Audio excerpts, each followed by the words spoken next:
Hello, and welcome to the Unitarian Universalist Church of Lancaster's first Radio Hour special. Since Christmas Day falls on a Sunday this year, the worship team thought we'd try something a little different for you today. We've been gathering stories, memories, and music from the congregation to share with you. I'm Lenore Bajar-Dukes, and I'm your Director of Lifespan Faith Development, and today I'll be one of the hosts on our journey through story, memory, and song. And I'm Eli Sauls, Music Coordinator and Choir Director, and your co-host for today's program. If you celebrate Christmas, Merry Christmas. If December the 25th is just another day, welcome. If the holidays really aren't your thing, and you're still tuning in, it is a pleasure to have you with us today. We hope you'll find something in this hour that resonates with you. So come, for the next hour, set aside the bustle of your day and join us here by our virtual fireside. So friends, let's set the stage. I'm imagining a cozy fireplace right now, sort of like the one in the women's memorial room at the church. And if you'd like, you can create your own space to listen. A warm blanket, your fuzziest pair of socks. Ooh, I feel settled in already. But something's missing. Oh, I know. Eli, can you say it the way we used to do on Zoom? Sure. Minus the tech reminders. Now is a great time to find your chalice, grab your favorite holiday refreshment, and get settled into today's experience, the UUCL Radio Holiday Special, Holiday Stories Around the Fire.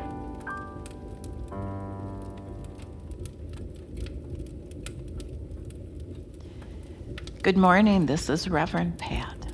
Merry Christmas. Tomorrow is Kwanzaa. Are we still in Hanukkah? I think we are. Yes. So let us light some light. Let us light the chalice. If you're able and in a place where you can light a chalice, this is a time you might light your chalice as well.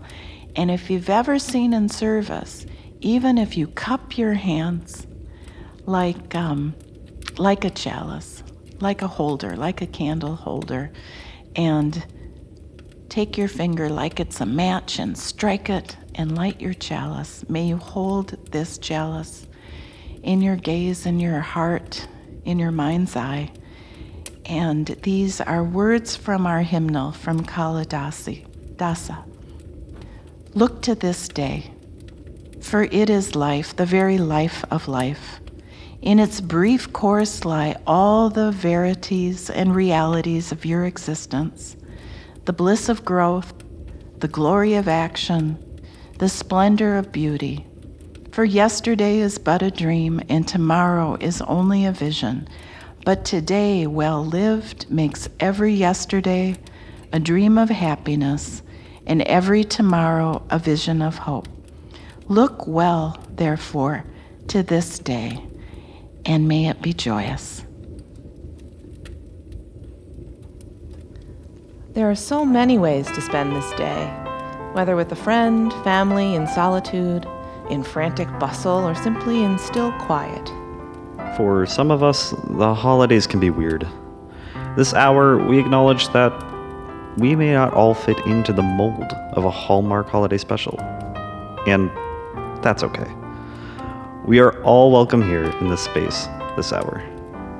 So however you are spending this day, we hope you enjoy the next hour of contributions from many of our UUCL extended family. And a special thanks to UUCL pianist Alan Dinnan for the music you'll hear today that's not otherwise credited. Our first story comes from Mike Ziegler.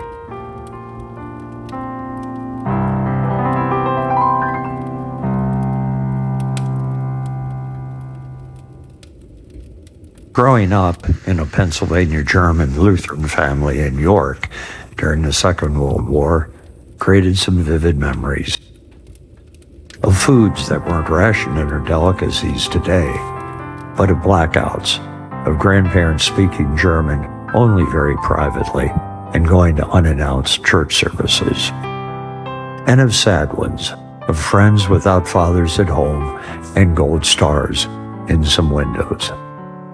Then there were the food traditions, some 10 generations long. One of those was Grandma Ziegler's annual fruitcake unwrapping. Each year, she'd make several and wrap them in cotton muslin. They were made with fruit dried or candied earlier in the year, and no nuts that could spoil. They were soaked in brandy for Grandpa Ziegler's homemade Applejack, and that's a whole other story. Tightly wrapped, they were dated and stored in the back of the icebox. Then on Christmas Eve, one at least a year old would be opened. The alcohol in the wrapping preserved them nicely. So, as a child, that was a treat that helped put away all the other not-so-nice wartime events. Today, that tradition continues, with my sister making Grandma Ziegler's fruitcake and we opening one a year old with delight near Christmas. The tradition continues through the generations, with my nephew's spouse now baking them and soaking them in spirits far more expensive than the ones we had during the war years.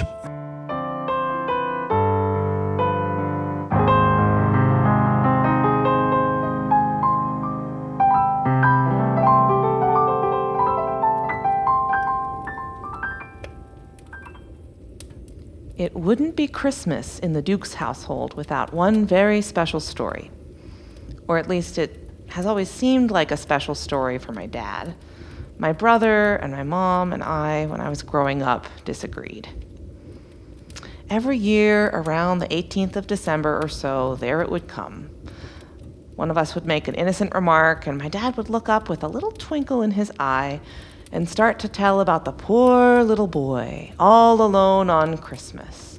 And then the groans from the family, and we couldn't stop it. You see, the story begins with my dad's family, a military family. His father was stationed in Europe, and they got to go skiing one year in the Alps. Sounds really lucky, except that he broke his leg, fractured it. And for a 12-year-old boy, getting flown to a military hospital for Christmas break is not a happy memory. His family was able to visit on Christmas morning, but it came time for them to go home, and he was left all alone in a military hospital on Christmas.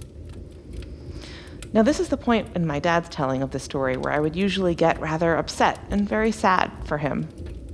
I love him very much, and so imagining him in distress on Christmas Day with absolutely nothing I could do to go back in time to ease his sadness was distressing.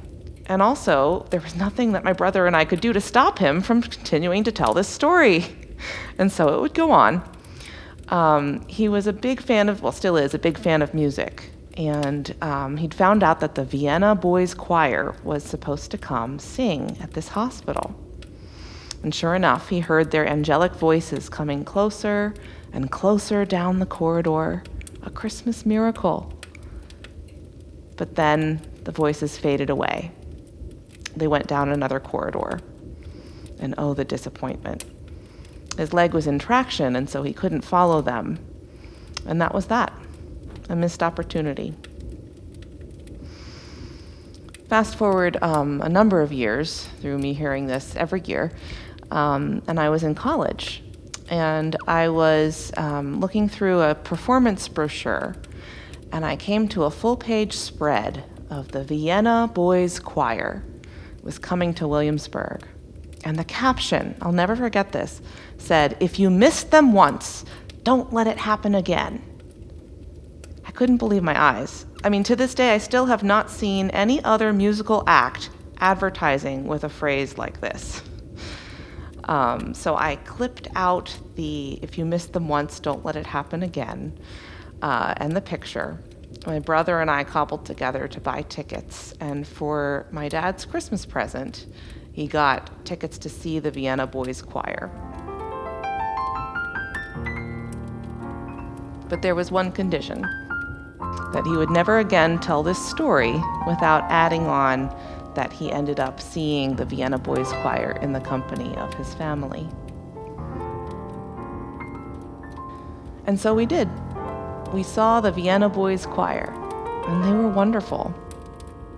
And my dad still tells the story of the poor little boy all alone on Christmas. But now I feel in on the joke. I can laugh, and I even look forward to it, because he adds on a different ending, a more hopeful ending. And sometimes that's enough.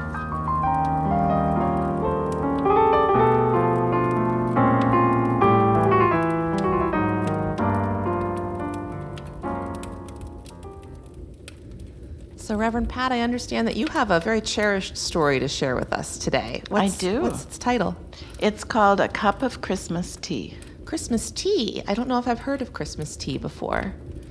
I know. Isn't that funny? Because you'd think it should be a tradition, right? A cup of Christmas tea. But this, I wanted to share something from Minnesota. And this is a Minnesota author. If you went to a tourist bookstore, right, or a gift store in Minnesota, chances are you would see not just the book, but you'd see the cup of tea, the teacup that comes with it, and also some tea, and you can get the whole gift package, right? I don't know, have you ever heard of this book in Pennsylvania? I've never Virginia? heard of it. I grew up in Virginia. Yeah. No, Eli's never heard of it either. Famous people have made videos telling this story. Well, I'm excited. And is this part of your family tradition? Well, it wasn't when I was little, sometime in my early 20s. And I think I was living away from home. My mom bought each one of the kids in the family this book. And she said, I was listening to this on public radio, and I fell in love with this story. And all my girlfriends have been reading it, right? So we each got this book, and ever since, it's been a family tradition. Well, wonderful. So let's settle in with our cup of tea or hot chocolate or coffee, and maybe envision some Minnesota snowflakes falling outside wherever we may be listening Trying to this. drive your car. And think about, too, if you've ever been in the position where there's an old relative and you're not quite sure you want to do the duty, right, and go visit them, this is the story for you.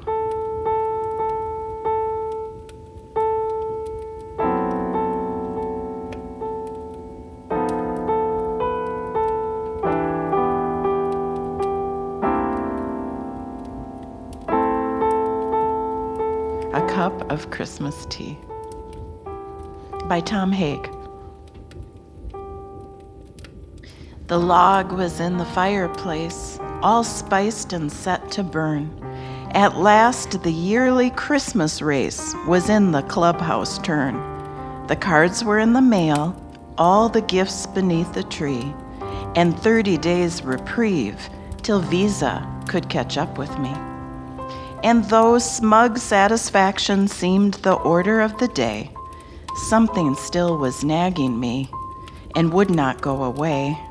A week before, I got a letter from my old great aunt. It read, "Of course I'll understand completely if you can't. But if you find you have some time, how wonderful if we could have a little chat and share a cup of Christmas tea."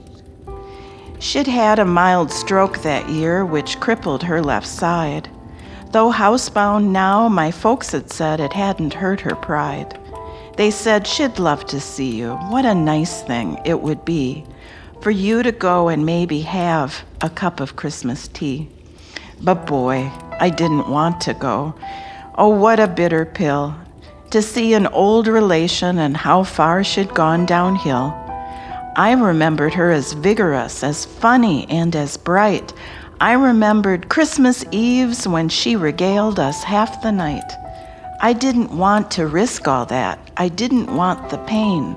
I didn't need to be depressed. I didn't need the strain. And what about my brother? Why not him? She's his aunt, too. I thought I had it justified, but then before I knew, the reasons not to go I so painstakingly had built were cracking wide and crumbling in an acid rain of guilt. I put on my boots and gloves and cap, shame stinging every pore, and armed with squeegee, sand, and map, I went out my front door. I drove in from the suburbs to the older part of town. The pastels of the newer homes gave way to gray and brown. I had that disembodied feeling as the car pulled up and stopped beside the wooden house that held the Christmas cup. How I got up to her door, I really couldn't tell.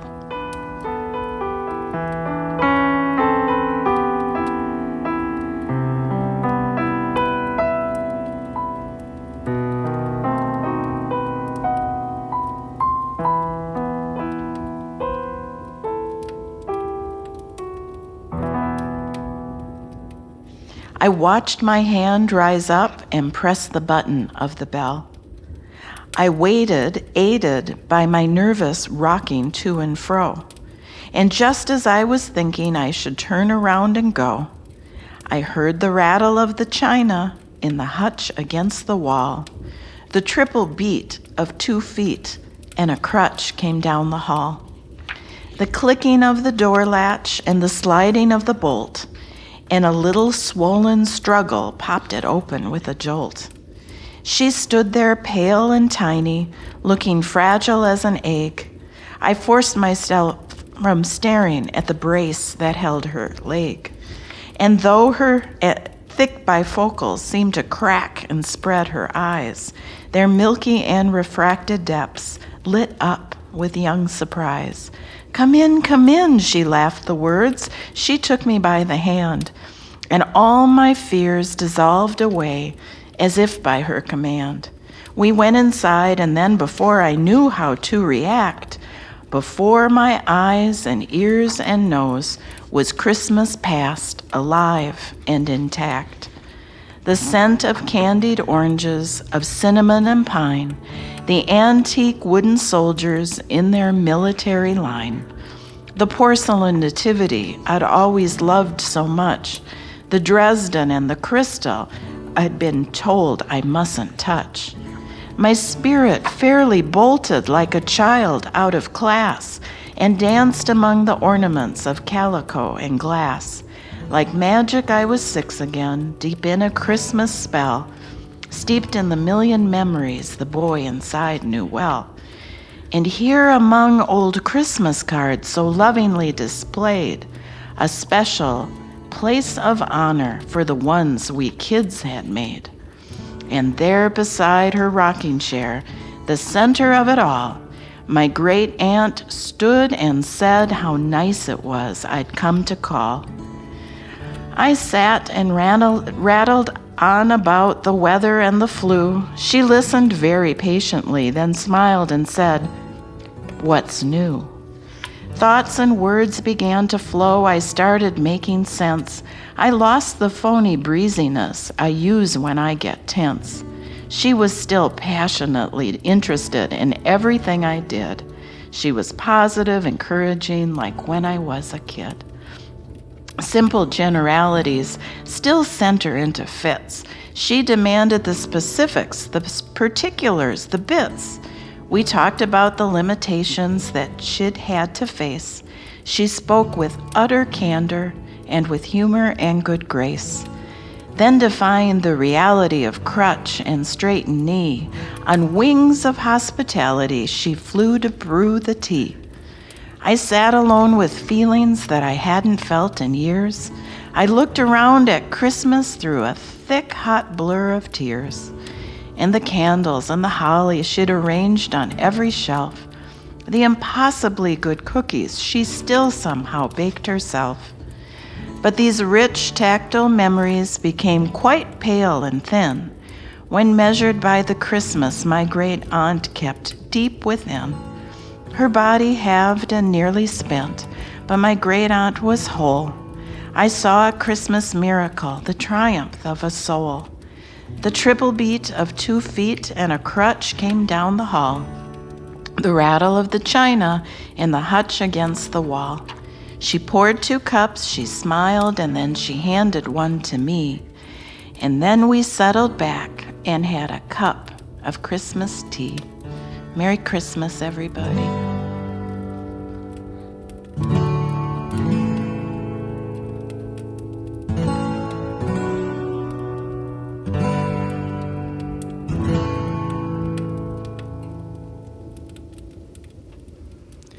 You know, there's no such thing as a perfect holiday. And yet, sometimes in the midst of the grief or the disappointment, in all that imperfection rises a perfect moment. On one Christmas years ago, our friend Steph Fry encountered one of those perfect moments, and she came by to tell us about it. Let's listen. So I was working at a retirement village in Hanover, Pennsylvania. I was a college student. I probably was a junior at the time. And it was not a happy Christmas for me. So I don't really want to go into the details of that, but there were things just going on at home that were less than pleasant. And so I was scheduled to work, and my job was activities assistant for a unit that specialized in dementia, various forms of dementia. So I was okay with going to work that day on Christmas Day. So I went in, and on the way, I'm thinking about what types of things are we going to do. And one of the things that I discovered pretty early on was that folks in dementia actually usually remember songs really well, and they also remember song lyrics, surprisingly. And so I thought, well, we'll definitely do a few warm-ups, and then we'll start singing carols. I had a few nursing assistants with me, and they were helping, kind of walking around and checking on residents. So we began with "We Wish You a Merry Christmas," and right away, folks who typically weren't super involved in activities became involved, and they started singing, and the lyrics were correct, and they seemed happy, and their families were sort of looking in awe about what was going on. And I remember we went into Rudolph the Red-Nosed Reindeer, and it's such a joyous song, and it brings up childhood memories in so many people, including people who have dementia. And it was very magical to where everybody was just like locking eyes and singing, and it's sort of like the disease process fell away, and it felt very spiritual to me that we were all like connected by these ancient songs, these old carols.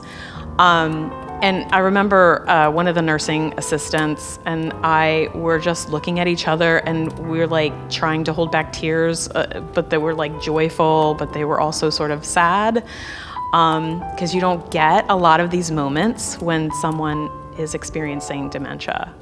But for me, that is, even though I've had many happy Christmases since then, and that was just, one sad Christmas, that was actually ending up to be one of the best Christmas seasons that I've ever had. Just because it felt like these folks, I didn't know them, other than they were residents. I just really had started working there a few months before, and it was very bonding. So that actually lands as probably one of my favorite holidays of my entire life.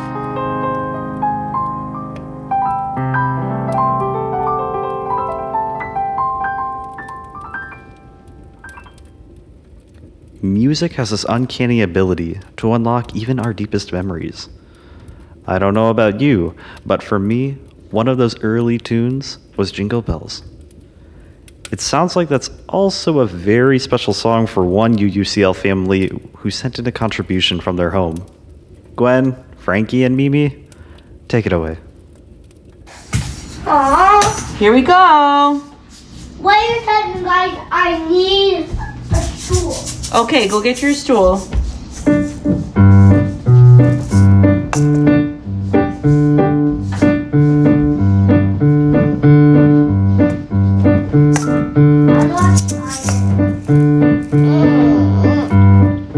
Come on over. There we go. That sounds really good. Here we go. Dashing through the snow in a one-horse open sleigh. O'er the fields we go. Mom, get up. Okay, Mimi, get up. All right, ready? And you should be get up. Okay, ready? O'er the fields we go, laughing all the way. Can you say ha ha ha? Ha ha ha. Bells on bobtail ring, making spirits bright. What fun it is to ride and sing a sleighing song tonight. Oh, jingle bells, jingle all the way. Good, oh what fun it is to ride in a one-horse open sleigh. Can you say hey? Say hey? Oh, don't press that yet, don't press it yet, hold on. Hey! Jingle bells, jingle all the way. Oh, what fun it is to ride in a one-horse open sleigh. Mommy, the candles burn low. That was perfect. And in one take, too.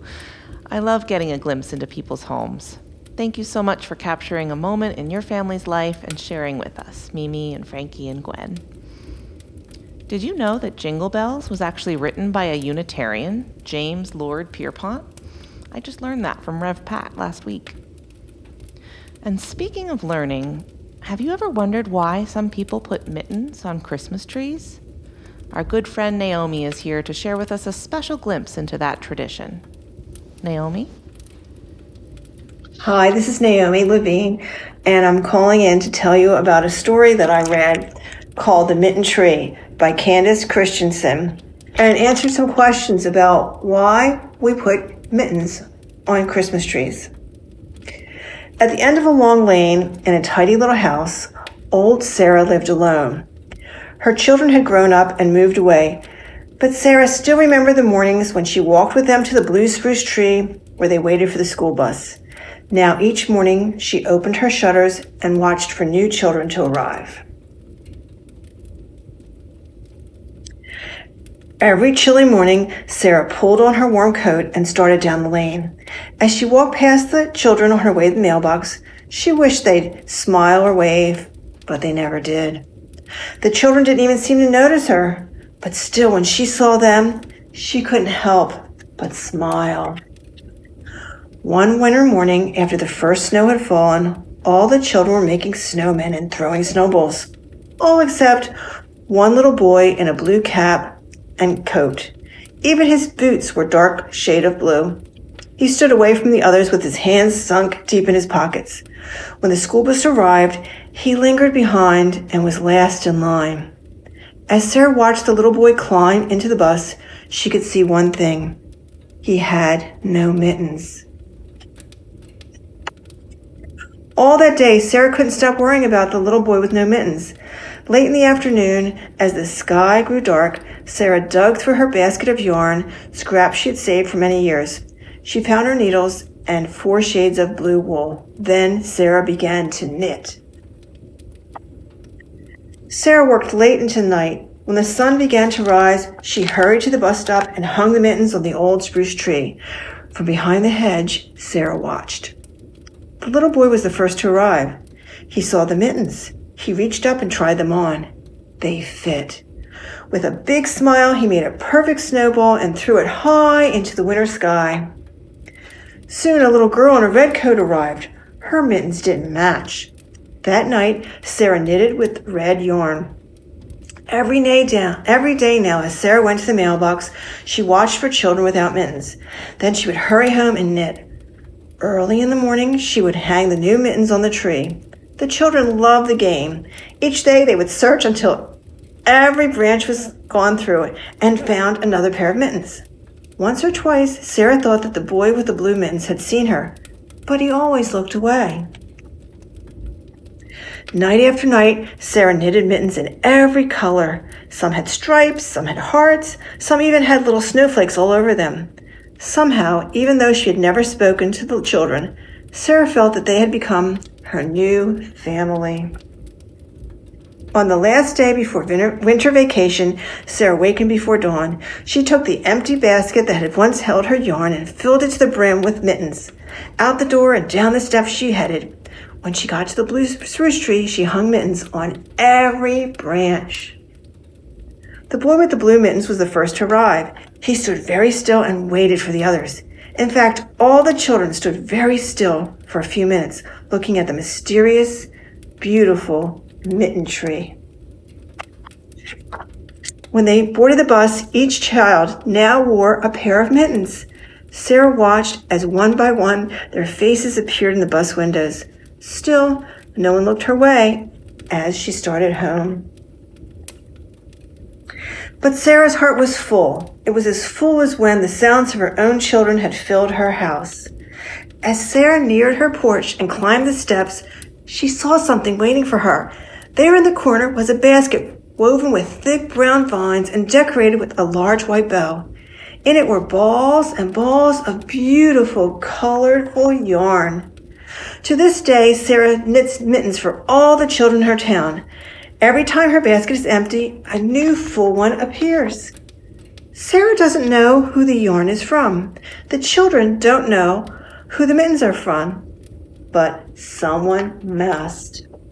And that's why I love putting mittens on Christmas trees. Merry Christmas. Oh, Christmas tree, how lovely are thy branches. Oh, Christmas tree, how lovely are thy branches. Not only green when summer blows, but in the winter when it snows. Oh, Christmas tree, how lovely are thy branches.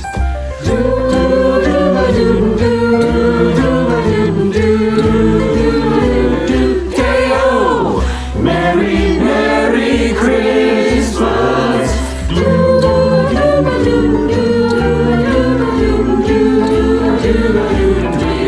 Oh, Christmas tree, oh, Christmas tree, how lovely are thy branches. You may recognize that song from the virtual choir collaboration between UUCL and UU Berks. You know, I'm really appreciating these stories from our community. Mike's story reminded me of my own tradition. Every year I bake a loaf of Stollen, just like my grandmother from Luxembourg used to do. We always thought that it was a recipe passed down through the ages, through the family. But one year we asked her, and it turns out it was just a recipe she found in the book, The Joy of Cooking. She bought it when she moved to the States.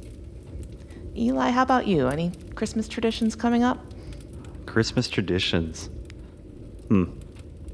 Well, as a musician, there's never a Christmas season where I'm not performing.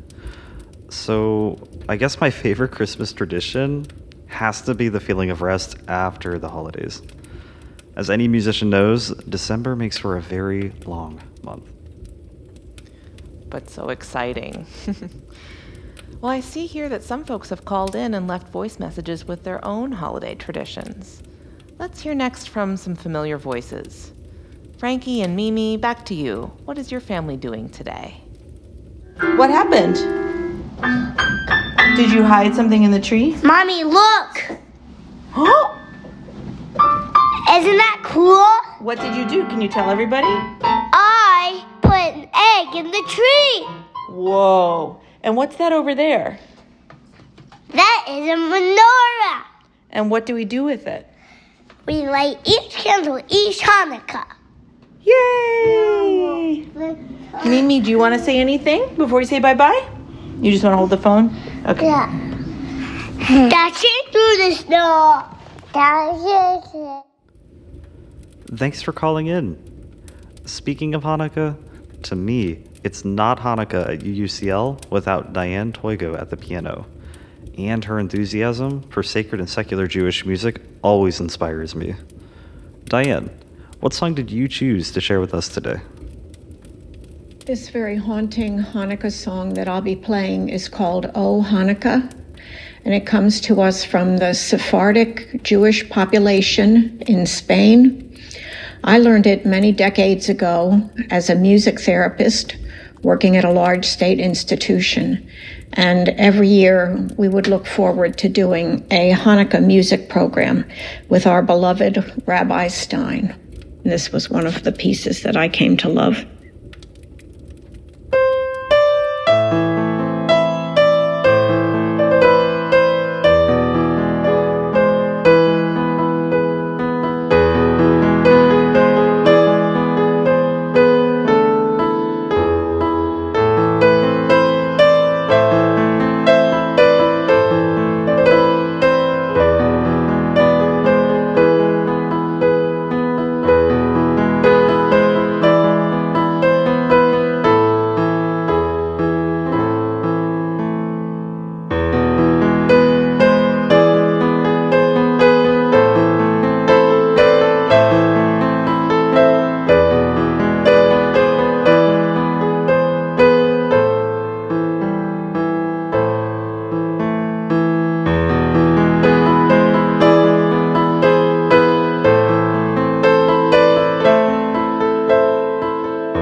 So the end of December brings many holidays.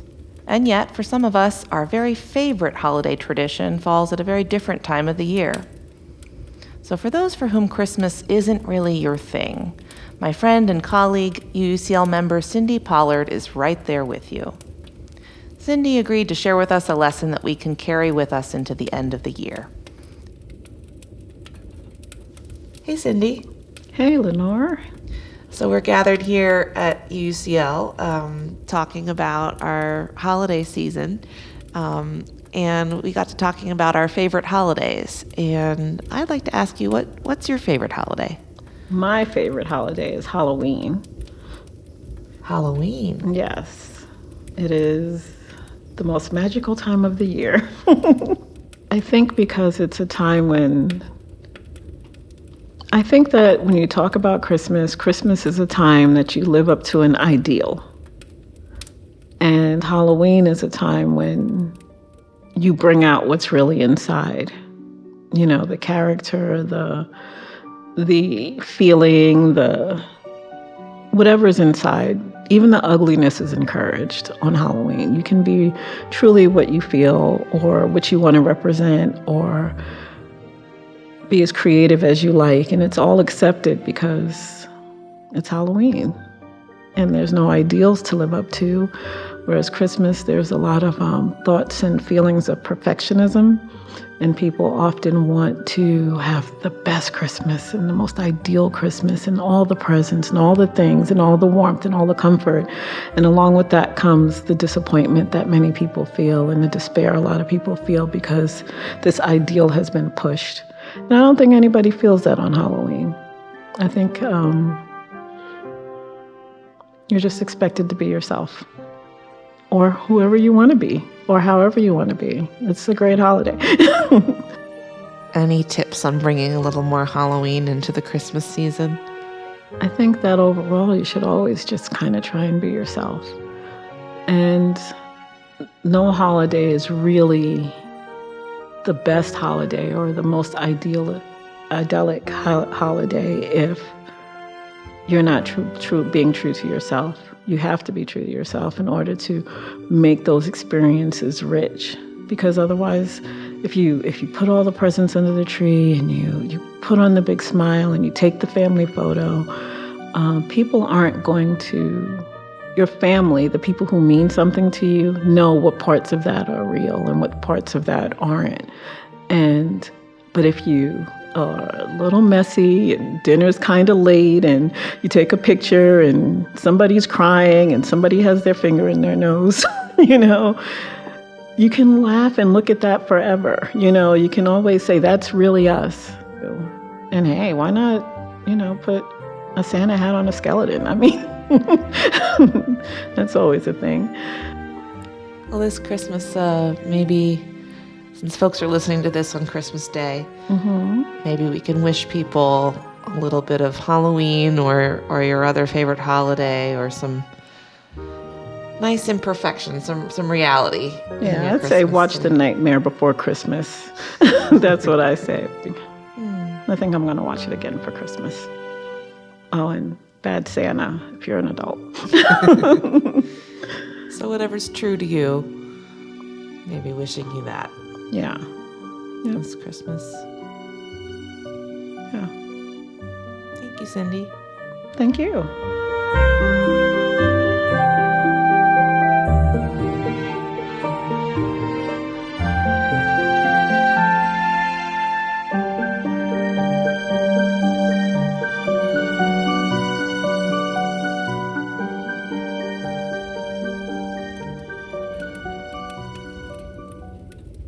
This Unitarian Universalist community in Lancaster, this building on the corner of Chestnut and Pine, holds its own memories of holiday traditions. Paula Jackson, a member for decades who grew up in this church, wrote in to share this memory, which I will read for you now. From Paula. A memory that I would like to share relates to the Christmas Eve services, possibly in the late 1960s and into the 1970s. With a packed sanctuary, one of the rituals was the lighting of candles by each person in the pews. People received a small white candle with a drip card to protect our hands before we took our seats. During the program, as I recall, all congregants were asked to stand, and program volunteers would light the candle of the first person on both sides of the center aisle in each row. That person would then light the candle of the person immediately next to him or her, and the lighting of all the candles in that row would continue, one candle at a time. When everyone in all the rows was holding a lit candle, I believe we sang Silent Night or some other Christmas song. To my amazement, and with great relief, there was never an accidental fire caused by this beautiful but risky ritual.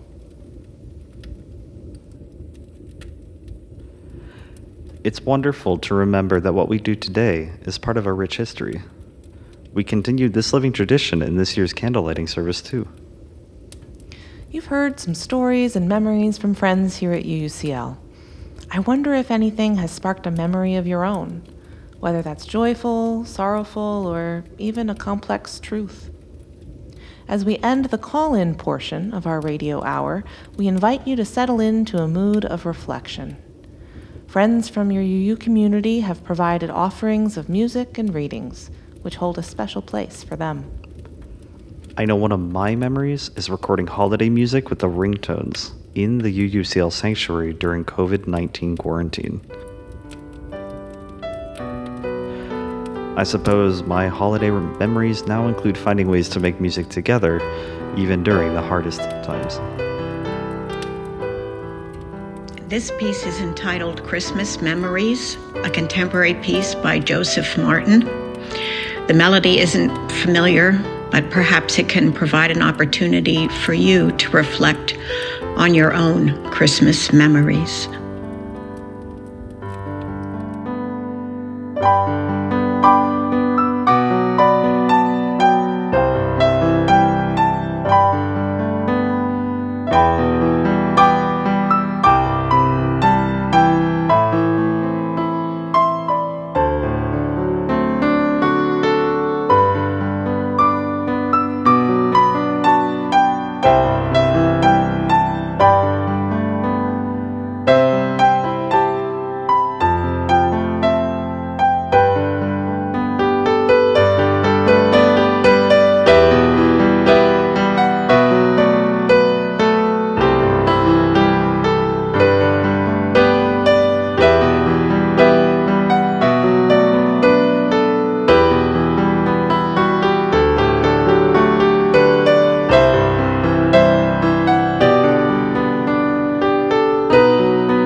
Hello, I'm Kim Chappell, and I chose a poem by Walt Whitman, that great American 19th century poet. I chose this poem because I was imagining the scene that it sets,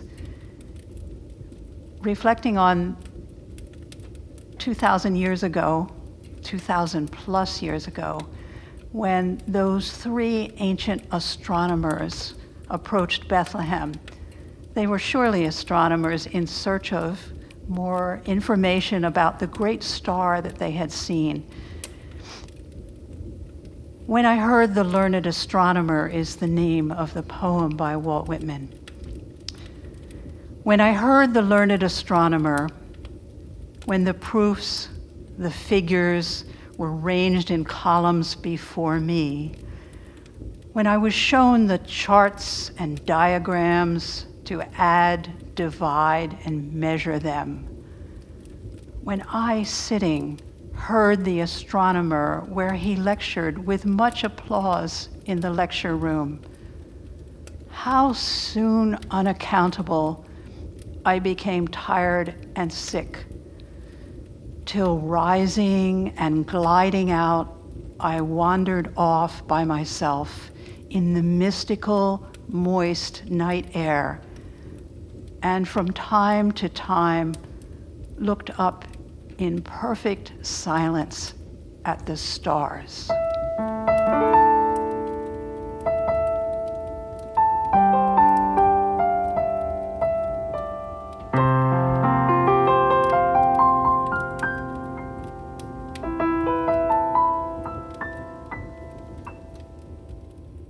Now is the time that we take to center ourselves.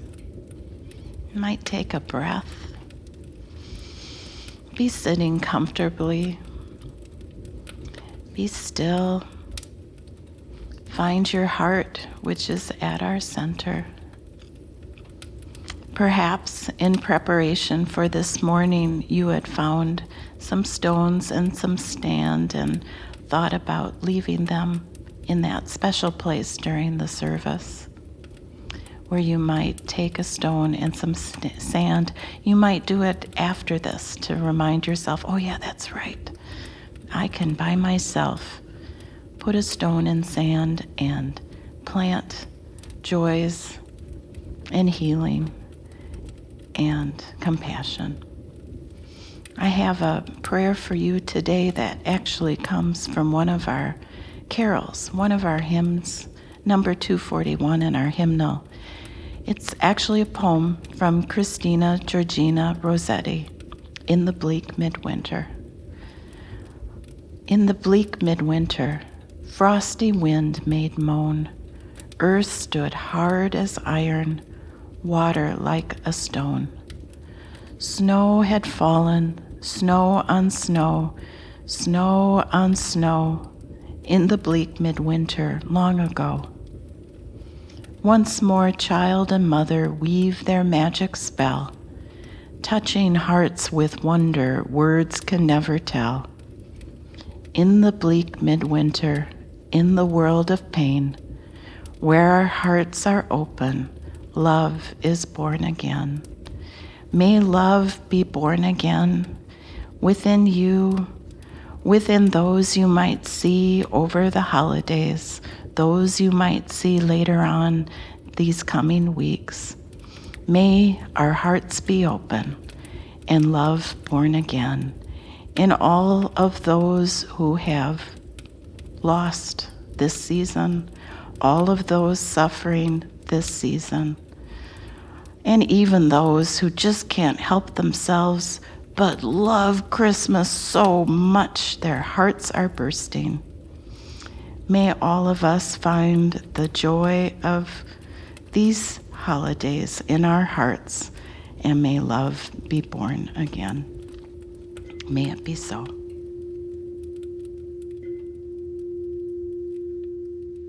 In the bleak midwinter, frosty wind made moan, hard as iron, water like a stone. Snow had fallen, snow on snow, snow on snow. In the bleak midwinter, long ago.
Wherever you are today, however it is you are celebrating, or even not at all, we hope you feel connected and loved.